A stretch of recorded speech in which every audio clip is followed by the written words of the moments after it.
বুখারী শরীফের ১ নম্বর হাদিসে বর্ণিত হয়, হযরত আলকামা ইবনু ওয়াক্কাস আল-লাইসি রাহমাতুল্লাহ আলাইহি হইতে বর্ণিত, আমি উমর ইবনুল খাত্তাব রাদিয়াল্লাহু তাআলাকে মিম্বারের উপর দাঁড়িয়ে বলতে শুনেছি, আমি আল্লাহর রাসূল সাল্লাল্লাহু আলাইহি ওয়াসাল্লামকে বলতে শুনেছি, কাজের প্রাপ্য হবে নিয়ত অনুযায়ী, আর মানুষ তার নিয়ত অনুযায়ী প্রতিফল পাবে।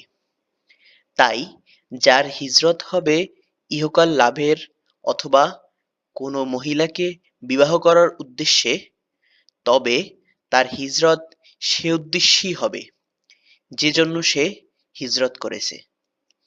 ইমাম বুখারী, মুসলিম, হাম্বল, আহমদ ইমামগণ তাদের স্বীয় গ্রন্থে হাদিসখানা নথিভুক্ত করেছেন।